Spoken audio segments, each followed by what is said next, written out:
crazy busy, but business has been really good. Ha, great. Speaking of which, have you heard about Tur? No, what's up? Massive tech company. They got hacked and their financial documents got leaked in the middle of a giant merger. It's all over the news. That's insane. Yeah, absolute mess. Makes me glad we're a small company. We are not big enough to be a target. Let me call you back.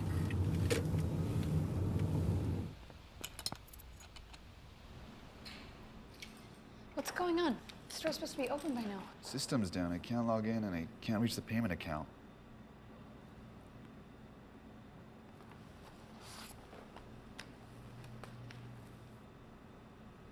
Oh no. No. What's going on?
Welcome to the Cybersecurity Series. I'm so glad you joined us today. I just sent my wife a message suggesting that she start shopping at that store we saw in the opening video segment. Oh, they couldn't process your credit card again? Oh well, I guess we'll just have to look at the bright side and be thankful that we saved some money today. On a more serious note, by the time we finish today's episode, I hope none of you ever says, I'm glad our business is too small to be victimized by a hack.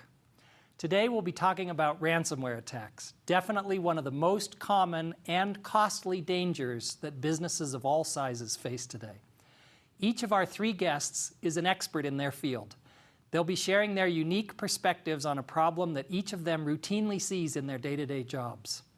We'll learn how ransomware attacks happen, who is doing them, and what we can do about them.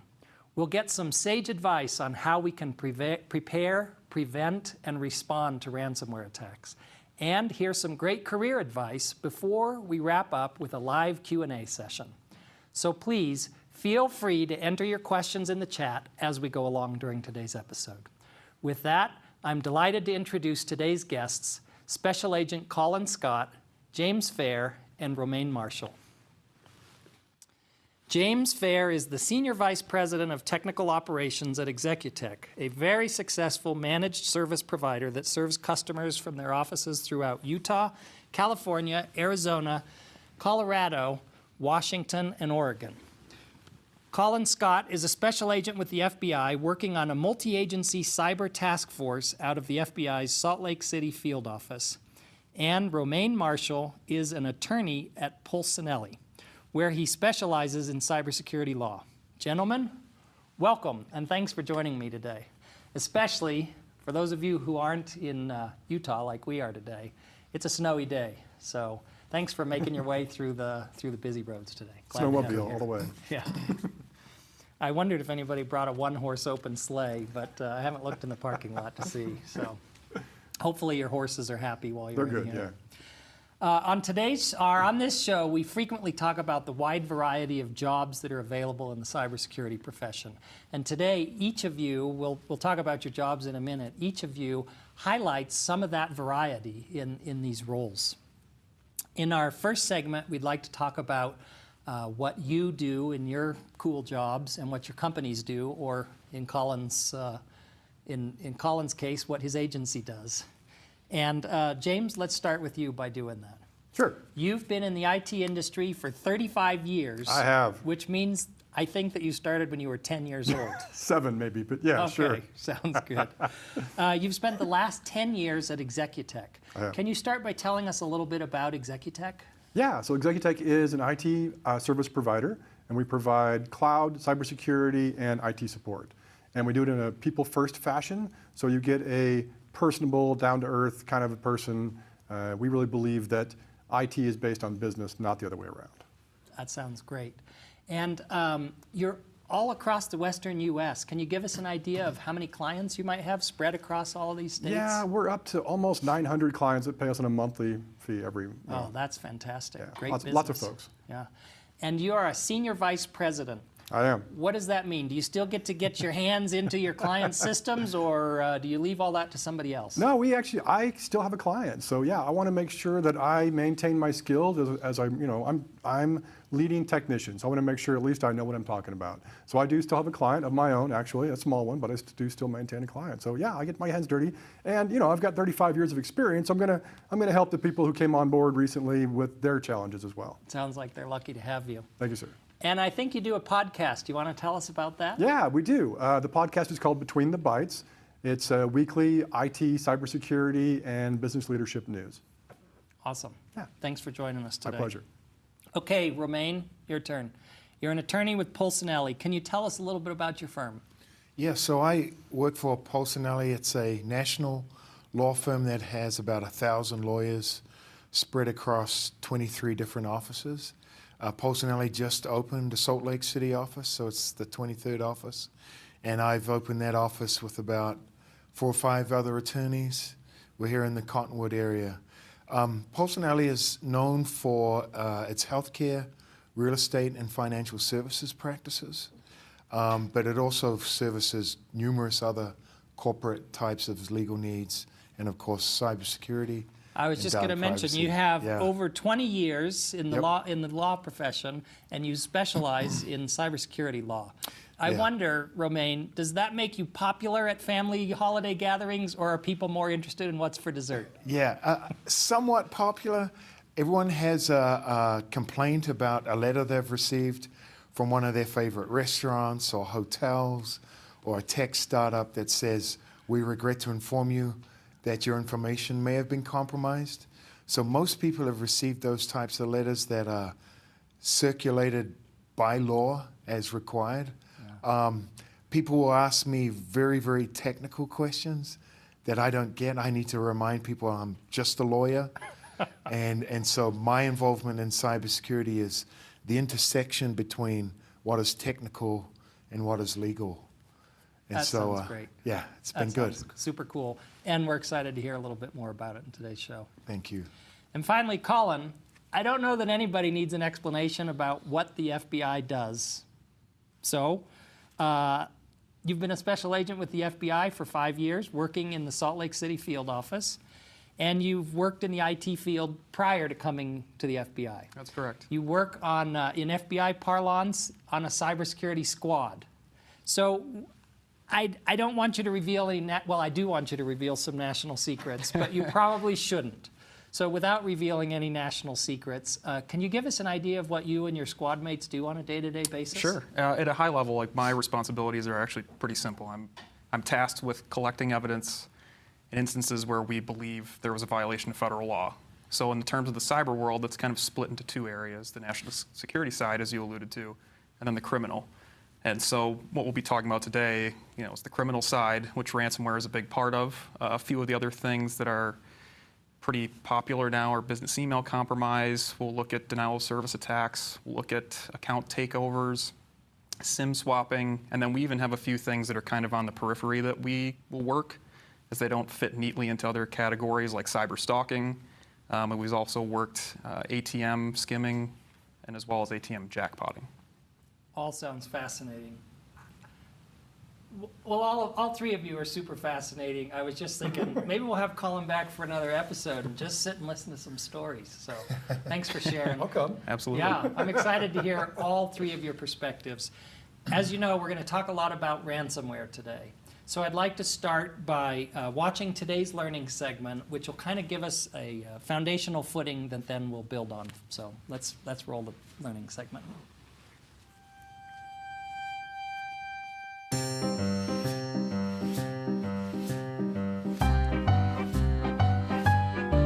When we talk about ransomware, it's helpful to think of a 3-act play.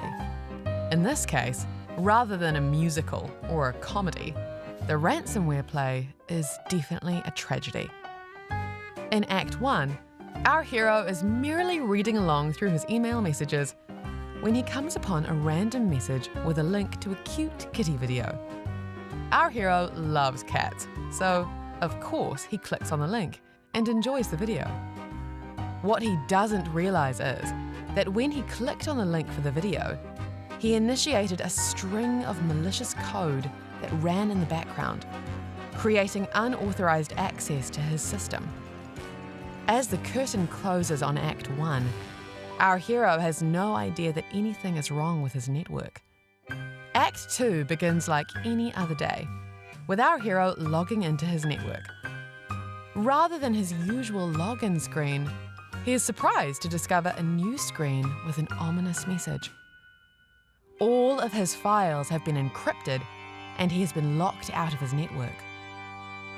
As the curtain rises on Act 3, our hero has just read the demand for payment of $5 million in cryptocurrency. He doesn't have the money to pay the ransom, and he has heard that even when people pay the ransom, they sometimes don't get all their data back. At this point, the playwriters wrote storylines for 2 alternate endings. One ends in true tragedy. Our hero finds a way to borrow the money for the ransom payment and obtains a key that only partially unlocks his data. In the end, the whole event proves to be catastrophic. Without access to his data, his business fails and he ends up bankrupt because he is unable to pay back the loan he acquired for the ransom. The other ending goes down a much happier path. Because our hero recently watched a cybersecurity series episode about ransomware, he kept offline backups of his entire system and had practiced restoring his system from those backups. Because of that, instead of paying the ransom, he calmly restored his system, located and removed the malicious artifacts before they could once again encrypt his data, and vowed never to click on a cute kitty video ever again. As a result, his business was saved, and he went on to be named Entrepreneur of the Year.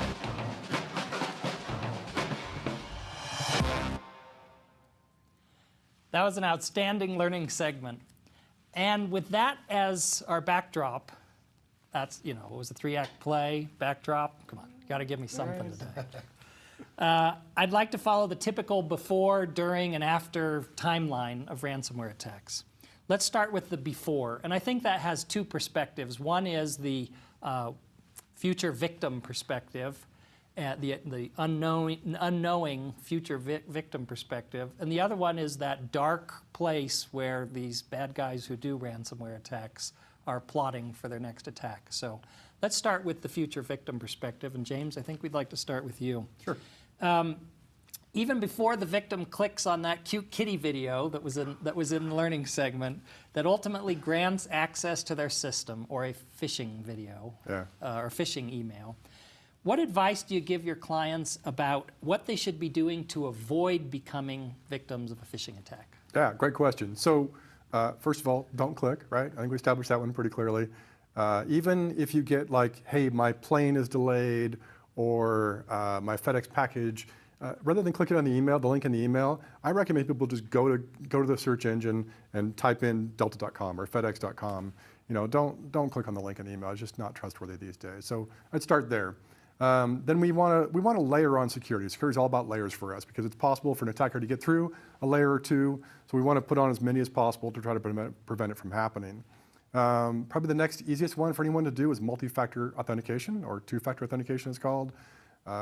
From personal experience, I woke up one morning and on my phone was just this wall of attempts to get into my email account. That email account was also my online trading account. So they would have access to all my money. But fortunately, I had multi-factor authentication turned on, so it didn't go through, and I changed the password, et cetera. So I can't stress enough how much we should have multi-factor on. It's an easy win, and it moves the needle a whole bunch. So start there, especially any kind of banking, the email that may, because password resets typically go to email, you want to make sure your email is protected as well.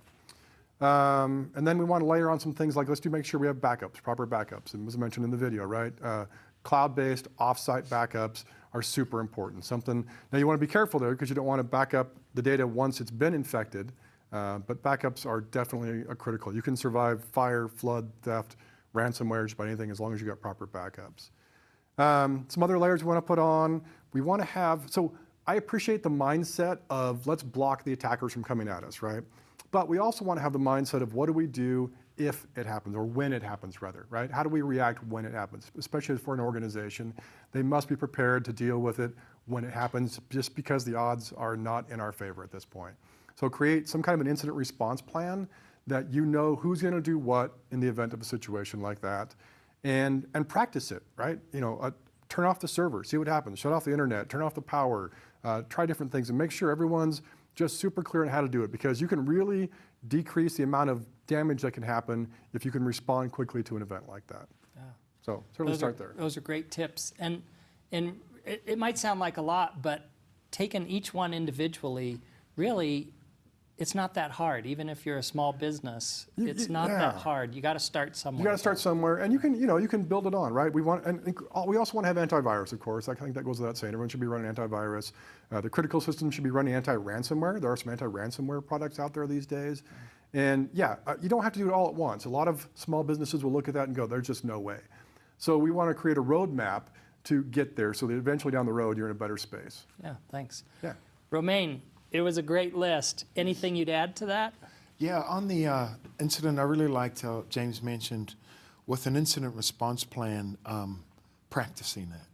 So one of the areas that I get most involved in as a lawyer is helping an organization have the right governance structures in place. And to me, those are three things: an incident response plan, conducting a risk assessment to know where you might have vulnerabilities, and then having a written information security program that fleshes out how your security is constructed based on what you've learned through a risk assessment, and then what you need to include in an incident response plan. And the key part of an incident response plan is who are going to be the coordinators, like who are going to be the team members that are going to be making sure when the response is needed to it, that everyone is on the same page. And that can only be done when an organization is committed to being ready. And so the mindset I've been encouraging clients to have is assume you're going to be breached, or assume it's actually happening or has happened. And that's different from just being ready for if and when it happens. Just assume it's going to happen if it's not happened already. And so that changes the governance structures I've talked about a little bit into being just a little bit more important and involving key stakeholders in those processes. Yeah, thank you. Those are great points. James, one more pre-attack question for you. Bring it. Are there any indicators or warning signs that people might be looking for that help them think or recognize that an attack is imminent? Attackers are very careful to make sure they're not creating that kind of footprint where you can prepare for it. I would say there's a couple, like nowadays we see when an email breach happens, when your email is taken over, a lot of times they go in and create a rule, and the rule says if any email comes in, delete it automatically. Because that way they can send an email to all of your contacts, and when people start replying back with, is this real? Is this legit? Should I click on this? Is this really a good cat video? They can reply back and say yes, but you never see the email. So it's tough to say, hey, if you don't get email, freak out. But by the same token, be aware. If you usually get 300 pieces of email and by noon you have nothing, there could very well be a challenge like that. So look out for that. And again, this is a tough one to see, but if your computer slows to a crawl suddenly, okay, it could be something going on with your computer, but it could also be processes running in the back that are encrypting your files. Yeah. So Thanks. those are, Great. All right, Colin. I don't know why we have to go to the dark place, and that's your topic, but that's where we're at. What are the bad guys doing to get ready for a ransomware attack? Sure, and there's kind of a wide variety of strategies that the bad guys are going to use in terms of like complexity. It can be as simple as they're going to scan the open internet for like open RDP connections, and then maybe just shotgun out their ransomware at all those targets and just hope they hit something that's worthwhile. And then if you shift to like the other end of the spectrum of very complex adversaries, they're going to stake out, have a specific target, hopefully gain access via whatever is the easiest way for them. And then they may spend a period of weeks or even months navigating around your network, looking for where certain files are located before they're actually going to deploy. Yeah. So potentially just target of opportunity, RDP or phishing emails, everything to a strategically targeted attack. Absolutely. It's the whole gamut. I read recently that starting in about 2019, so roughly 3 years ago-ish, instead of ransomware just being grab your files, request a ransom, be happy if you get some money, the bad guys started not only locking up all of your files, but stealing your data, and then either just dumping it online or holding it for ransom, an additional payment. Hey, we'll unlock your system for this much.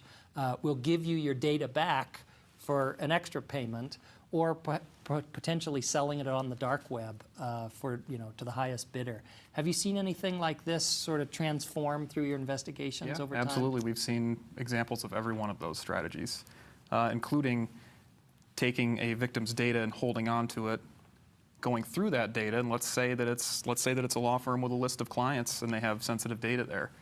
They're going to contact those clients and let them know that, hey, your law firm knows that they've been exposed and they're not telling you and they're refusing to pay. So it has shifted, and now the majority of those that are a little bit more towards the complex end of the spectrum are going to try to exfiltrate data before they drop ransomware. I think that's a great example, too, because I'm thinking of course, it wouldn't happen in your firm, nor your office, Romaine, but Romaine's client list is a whole nother opportunity to send targeted phishing emails, because now you understand the context of where you got that information, and a fairly sophisticated adversary is probably going to take advantage of that and just keep leveraging one to the next to the next. Absolutely. So, yeah. We've definitely seen that in ransomware attacks. Yeah. So since of the three of you, the managed service provider, the FBI, and the cyber law attorney, when somebody's victimized with a ransomware attack, who gets the call first, do you think? We hope. It's going to be me, I suspect. I mean, they may call anybody, but I think it's usually me. If they're your client. Do you ever get calls from people, Colin, who say, Certainly. all right, oh, and maybe it's a future client. Yeah, oh yeah. Yeah, we get plenty of calls saying, I don't know what to do. You know, it's like we saw in the learning video, right? My files are gone. I got this ransom note. What should I do? Yeah. Romaine, do you ever get calls out of the blue? I do. Typically, it's because people have referred them to me. But organizations, especially people with certain positions, they're concerned immediately with what legal obligations they might have based on what the ransomware may have encrypted or what information may have been exfiltrated. And so most organizations are familiar with regulated data, the types of data that come with strings or legal strings or regulatory requirements on their protection. And so it's usually when there's, I will get the call first because they're worried about that right away. But often it's second. Yeah. It's someone like James will refer them to me for the legal side of things, or their insurer or their insurance broker will say, ooh. Oh, we didn't talk about that in the preparation phase, but cyber insurance, that could be part of your incident response plan, right? Right. Cyber insurance is a great way to get ready, because an insurer will not give you insurance unless you have some structures in place to be able to respond adequately. Yeah. And usually the insurers are the places that will start mandating things like an incident response plan. And that's how I will get my name included on that incident response plan, or how how James or how Colin also, there will be somewhere in there that says file a report. Yeah, I'm going to ask about that one in just a minute. So do we call the cops or not on this thing? I'm going to ask you that in a minute.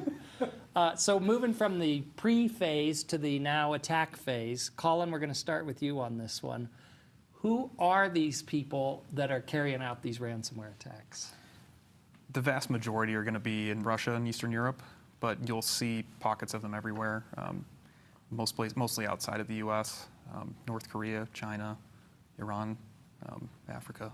But Russia and Eastern Europe are where the majority originate from. Yeah. And are they criminal groups? Are they government groups?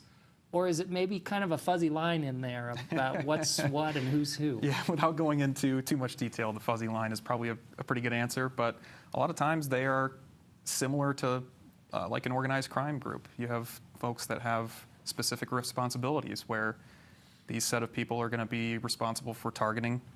This set of people would be maybe responsible for gaining network access. There are going to be people that are going to be the negotiators, and those that maybe actually collect the funds at the end and launder it and spread it out. So it's a business. This is not the stereotypical hacker living in his mom's basement, wearing a hood over his head all the time. There's big money associated with this illicit business. And so accordingly, I think, as you said, like organized crime, it is an organized business. Absolutely, and it has become incredibly profitable. Just when I started in 2018, the volume of ransomware that you'd see wouldn't be that high, and the payments requested, which James can definitely confirm this, would maybe be in the hundreds of dollars or thousands on the high end, and now we're regularly seeing payments in the millions. That's crazy. There are probably hundreds of these attacks every day. How does the FBI prioritize these investigations? So the FBI does things, at least initially, geographically. So it is, we don't want anyone to ever hesitate to call your local field office and reach out. And if you ask for an agent on the cyber squad, you may come directly to me. But again, I'm sorry, could you repeat that? Oh, I was just wondering how the FBI prioritizes the investigations. Yep, perfect. So a victim will call in, and what we're looking for immediately is if we can identify the variant of the ransomware. And we understand that the victims have other priorities. I mean, they may be looking at having to shut down their business. So we try to, as gently as possible, get as much info that we can right out of the gate. And if we can identify that ransomware variant, the odds are likely that there is an investigation opened into that already. And now it may not be with our local field office, but we will act as your point of contact between us and whomever is actually running that. And there's a good chance that we can provide some information that may be helpful going forward after your attack. And I think you brought up a good point that I want to ask about, and that's, hey, folks are interested on recovering and getting their business back online. And sometimes there's this perception that, oh, if the FBI gets involved, the next thing that happens is these black Suburbans show up and a bunch of people in very professional dress like you're wearing jump out, and the next thing they know, their servers and their desktop hardware is all gone for months. They're in the newspaper, they're on tonight's news. Is that realistic? Absolutely not. I mean, that's the last thing that we want to happen, because we understand how devastating some of these attacks can be. So we're going to be there to help if we can and collect what information we can without being too much of a burden to the victim. And if they're willing to share any of these items, we will happily take them. But we understand that they have priorities as well. And your forensics folks can image whatever evidence may be there electronically, usually right on site. Absolutely. Right? And and once things have already happened, the clock is not necessarily ticking for us to do exactly those kinds of things like you're mentioning. One more question for you. I know I'm going to get to you guys, don't worry. I know I'm peppering you with this, but it's around why is the ransom demand always in Bitcoin or some cryptocurrency? I mean, I have a teenage son, Sam. I don't think he has hacked my computers yet, but he's always hitting me up for money, and it's just Venmo. Why don't the bad guys ask for a payment by Venmo?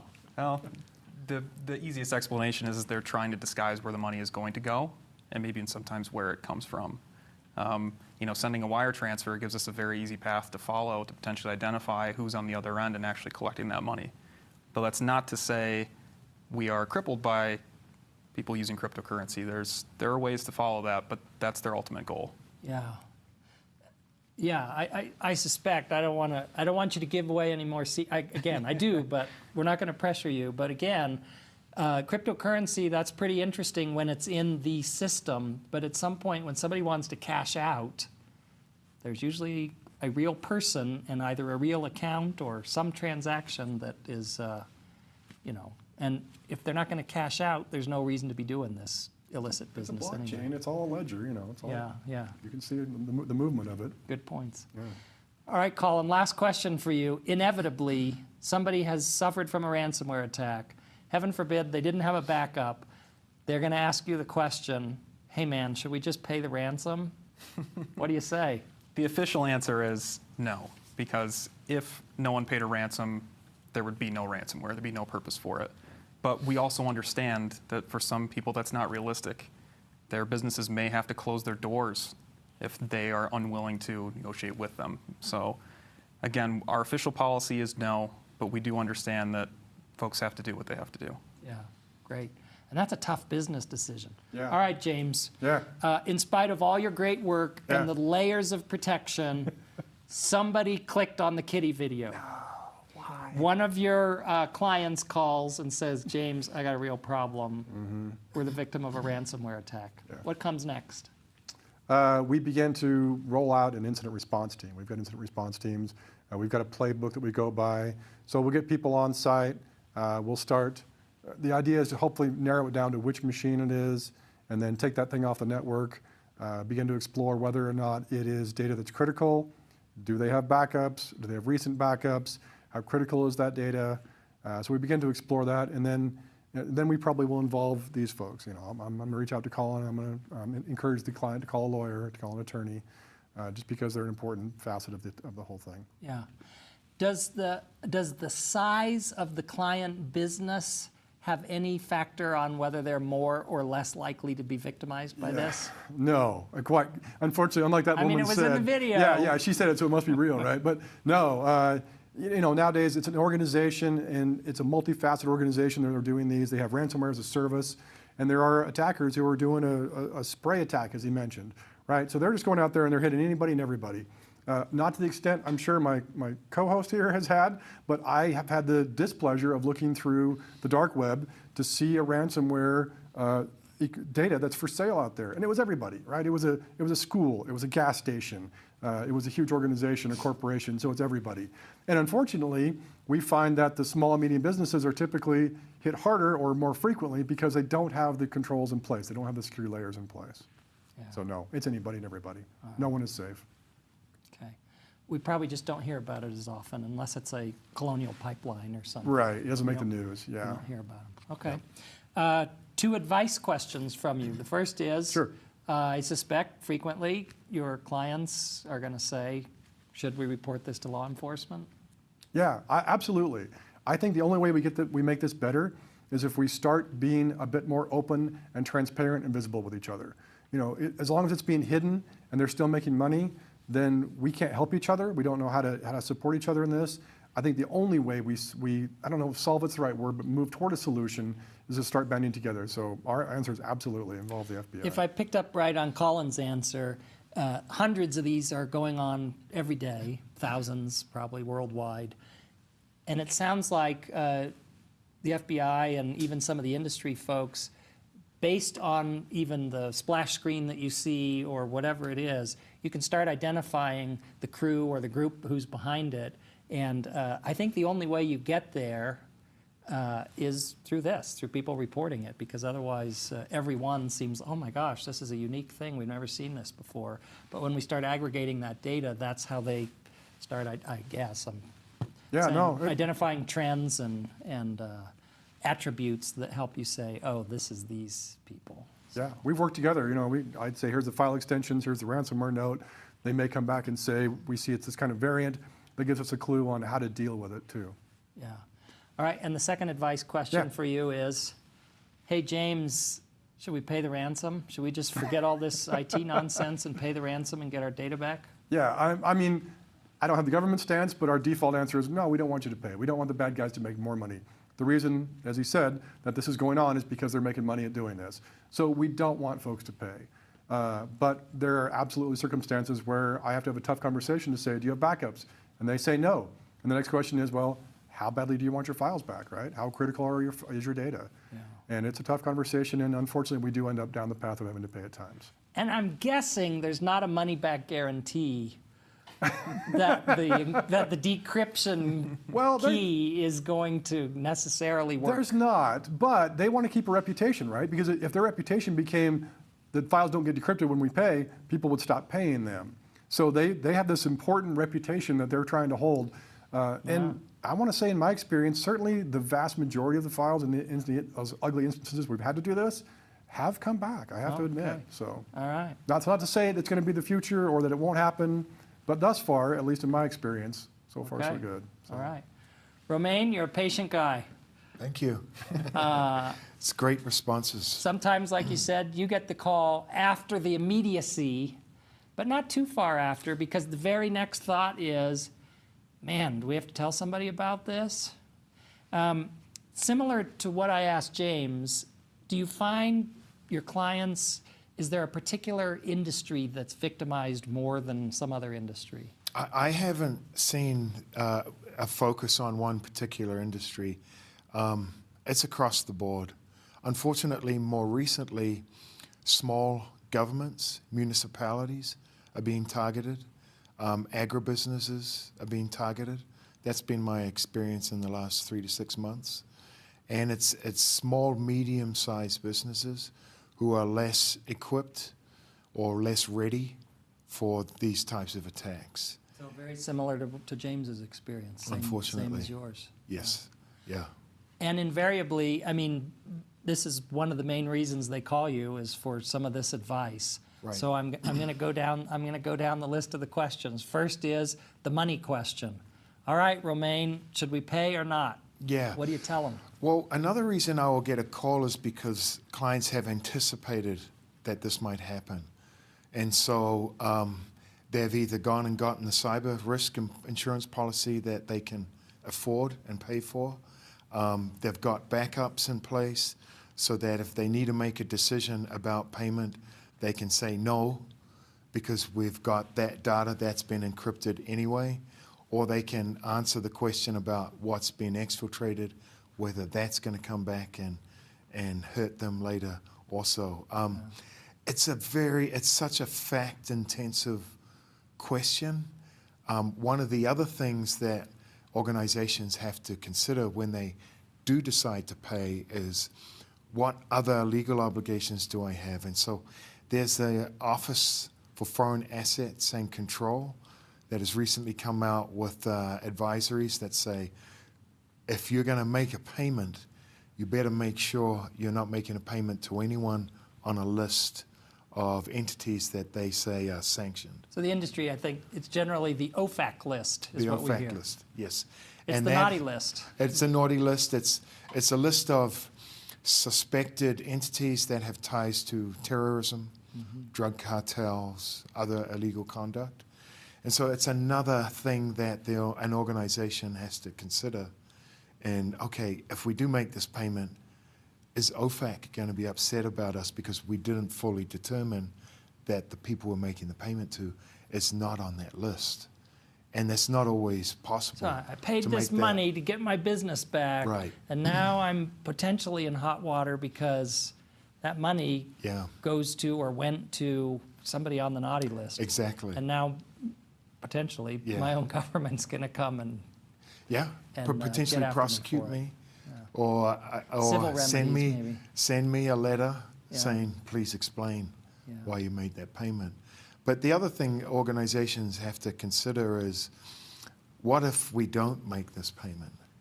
And so the threat actors know a little bit about that calculus because they know what kind of business you are, they know what kind of regulated data you collect, and they know how important it is to you.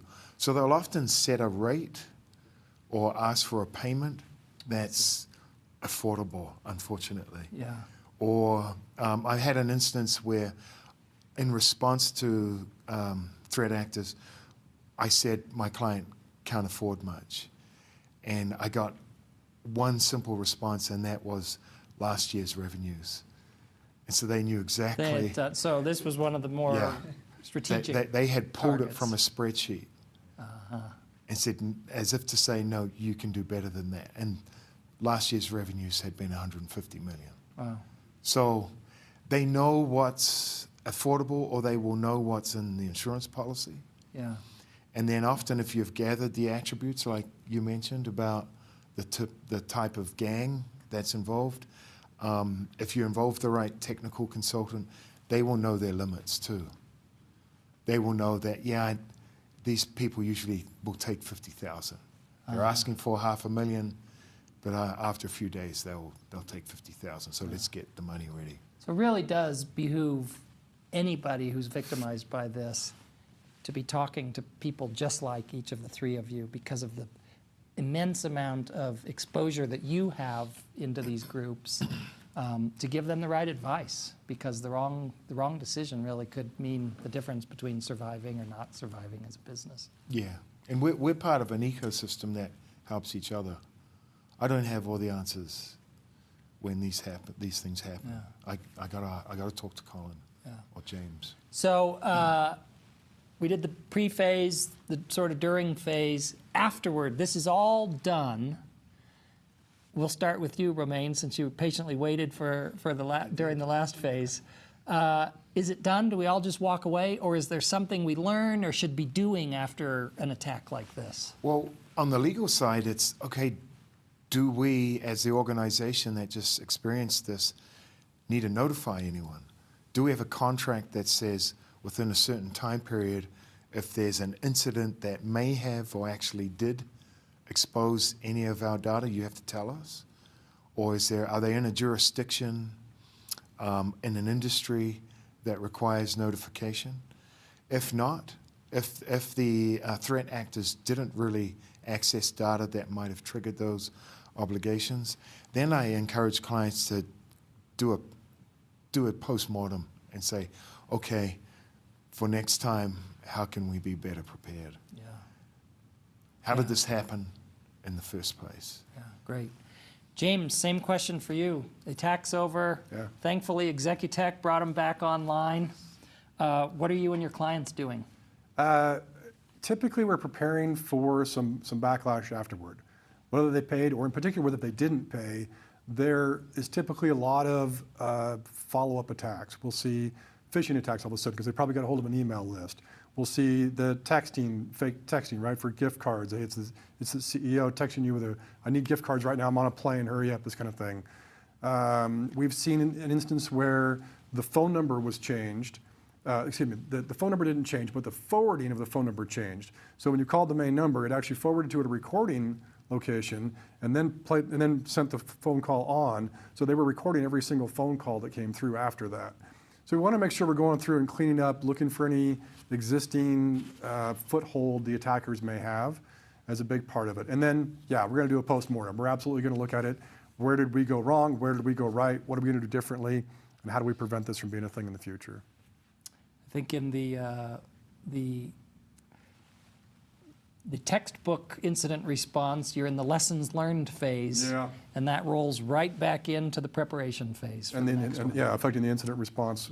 Yeah, exactly. Yeah, so, Colin, does the FBI ever get its man on these things? We do. We do sometimes. Yeah, I mean, ideally, right after this happens, we want to get the folks responsible, and we want them to answer for what they've done. The challenging part, as I've already mentioned, is most of these subjects reside in places that are not friendly with the United States. So no matter what, we're going to try to take that path and do whatever we can to find and indict and hopefully arrest those folks. If we can't do that, we'll try to make it as difficult as we can for them to travel and leave where they are safe. And recently, there's been a shift because the term ecosystem has been mentioned at least once. There's ways that we can make things more difficult for these actors. We can make it more difficult for them to set up their infrastructure. We can make it more difficult for them to get their funds back. So we do have options outside of physically getting someone, but that's the ultimate goal. Yeah, excellent. This has been fascinating, and I think we could go for hours, but We need to keep it going. Before we move into our career advice segment, we do a little thing we call Sage Tips. And it's play on words. Here at WGU, our mascot is Sage the Night Owl. And so these Sage Tips, this would be when the mascot should come out in the owl uniform and You're not wearing costume. No, I'm not wearing it today. So here's how we're going to do it today. Rapid fire Sage Tips. Here are the rules. I'm going to ask each of you just to give one tip, your top answer, for the prevention, the response, and the aftermath phases. It's all the stuff we just talked about. You only get to choose one. It's rapid fire. The stakes are high. And if somebody else gives your answer, you have to give a different answer. No repeats, all right?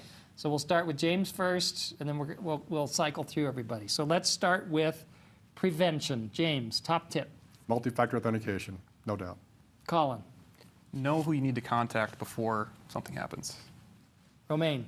Data minimization. Don't collect stuff as an organization you don't need. Oh, that's a great tip that hasn't even come out today. Way to go. Bonus point on that one. Colin, response phase, top tip, go. Call the FBI or report this to ic3.gov, the Internet Crime Complaint Center, and do not be afraid to reach out. We're happy to talk to you. Excellent. Romaine, response phase. Yeah, document what happened. In your incident response plan, there should be a way for you to classify whether the incident is low, medium, or high. Just document that you examined it properly. If there was nothing to do, good. You can at least say you looked at it. All right. James, response phase. Teach your employees what to do in the event of an attack.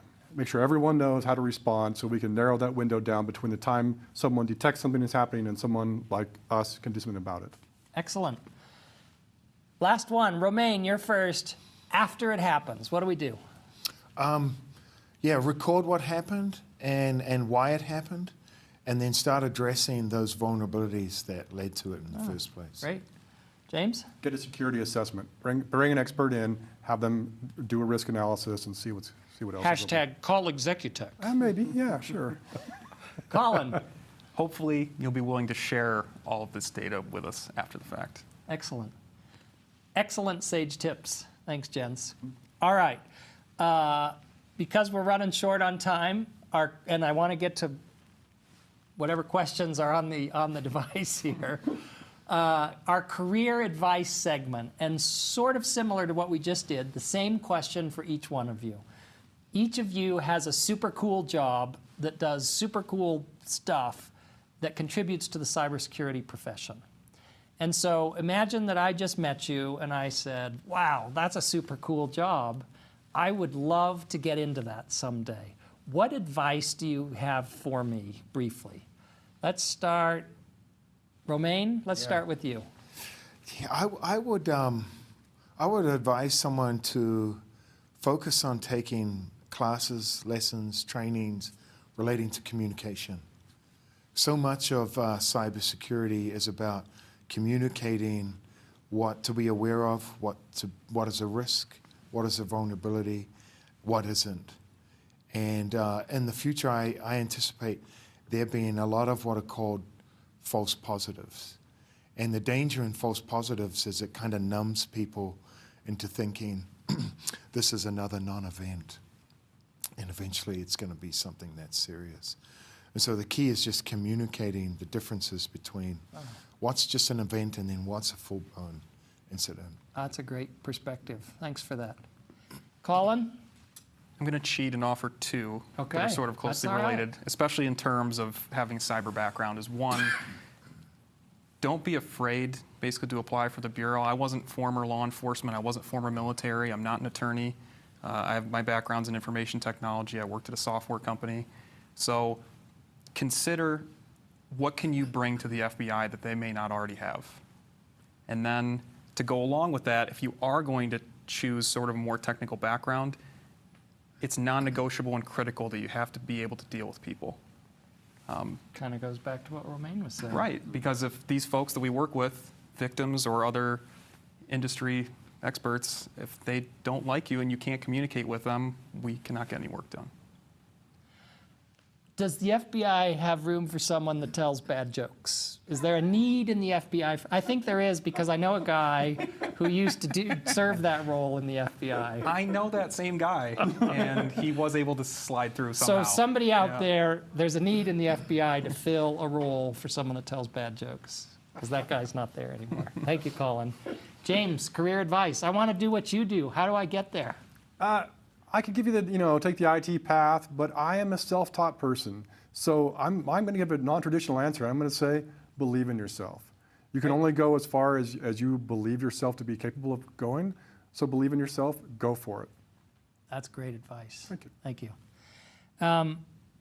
Once again, outstanding. And I really love the three perspectives that are unique, and yet they're kind of converging in some ways too. And again, I can't stress enough the variety of roles in cybersecurity. You three are just some of them. Speaking of roles in cybersecurity, and I've got some of the questions up here. James, we're going to start with you, because this one might earn somebody some money starting very soon. Oh. Does Executech have openings for entry-level IT staff? Entry level is a little tough. I'll take someone who's educated, and we certainly have plenty of WGU students that are on board. So go get your cyber degree or your IT degree, and let's talk. The preceding was a non-paid advertisement for great degrees at WGU. It's true. We got a lot of students that work for us. Great. Here's one probably for you, Romain. I see a lot of personal health information at risk. So, have you seen trends in industry targets or other types of data that people may not be thinking about? Yes. So proprietary information relating to business processes and pricing information, things relating to deals becoming more attractive to try and steal. It's called business or cyber espionage. That is increasing, I think. So just information like that I wouldn't have thought maybe 2 or 3 years ago cyber actors would even care about. Trade secrets. Trade secrets, exactly. This Colonel's secret recipe. There is a market for that type of information on the dark web, especially we've faced a lot of threats from China in that regard, probably for the last 20, 30 years. And we're just realizing the full extent of that. Yeah, great. Thanks for that answer. Great answer. Colin, one just came in. If the hackers are in a place like Russia, why do they bother using Bitcoin? Well, I would say the banking system is not exactly stable in Russia. And also, there may be some other folks who want a piece of that payment if you decide to take a more official route with your funds. And I'm supposing I can't go to Walmart and do a Western Union transfer to Red Square. That's correct. I don't know how it works. I haven't tried. I'll stick with you, Colin, because I know this is where, if you're not watching this live, this is during December, so a lot of holiday scams going on. And there's a question that's relevant to that. What can individuals do to help protect their information that they provide to companies? We'll start with you, Colin, and then maybe jump to you, James. Even though it isn't directly related to that, no matter how much training we give people, just don't click on links, anything that you're sent. If something feels wrong, it probably is wrong. And maybe just go around that to see if you can directly talk to the person who you think is reaching out to you. My wife just told me, I think 2 nights ago, hey, do we have a maintenance contract with the Geek Squad? Because it says here that we just paid $300 and something to renew it. And my first question was, well, after saying, don't touch it, what's the email address that's coming from? And of course, it had nothing to do with Geek Squad or Best Buy, who are fine companies. Yeah, absolutely. One, and keep in mind that even when you download an app on your phone, you are agreeing to share all of your data with that. So almost like Romain was saying earlier, kind of accept that maybe your information has already been shared. Yeah. It's sort of already happened. So be careful with what you choose to share. Anything to add to that, James? Yeah, just 2 things. So one is, anybody that you're sending your data to, you're trusting that they're going to hold on to it, and they have done all the security measures. They've put all the security measures in place. So be very selective about who you do business with, because I certainly want to encourage small and medium businesses, but you want to make sure that they've got proper security and that they are securing your information, in a way that we hope that we would do for them if it were reversed. And then one thing we haven't mentioned yet is do a phishing campaign. Meaning, if you're in an organization, have someone who's trained and who and you're paying to do it, actually try to get your client, your staff to click on things, to enter their passwords and logins. Because I'd much rather have someone, simulate that than have an attacker come in and be successful. And it happens every time. We do a phishing campaign, and we'll see a big spike in people reaching out saying, is this a real email? Right? Then it kind of tapers over time, so you got to do them periodically. But do a simulated phishing campaign so you can stop those kitty video clickers. I have an idea for that too, James, and that is training people with phishing simulations. If a company has the time and the desire to do it, I think there's great value in asking the people who we're trying to train to design their own phishing emails. Because I think it would help the learning process and the thinking process of, man, what would I fall for? If I were an attacker, yeah. And anyway, I like let me know how it goes. I'm going to use that. Thank I'd you. be happy to be a that. judge to give a prize to the best one. We'll send the next one to you. Yeah. A couple of questions in here from somebody asking about what kind of courses or preparations who somebody in high school might look at if they're interested in cybersecurity. Now, you said you're self-taught in a lot of the things that you're doing. True. Any ideas on kind of how somebody might just get started into some of this? They have a curiosity about it. Yeah, cybersecurity has a fundamentals in IT. So learn IT, learn system administration, TCP/IP, networking. That's all going to be very fundamental and necessary as you move into more complex cybersecurity classes. Awesome. There's a question in here about is it a common need to hold a DoD security clearance, or I would expand that to say a U.S. government security clearance while working in cybersecurity? And I know Colin's very familiar with the clearance process. We get this question a lot from our students here at WGU who are looking at expanding into certain opportunities. And I would say from the perspective that we see, and then if any of you has a different perspective, please share it, but it depends on who you're going to work for. The government itself, the FBI, the Department of Defense, several other agencies with 3 letters, all require a clearance, and they all generally have their own clearance background investigation process that they put their people through.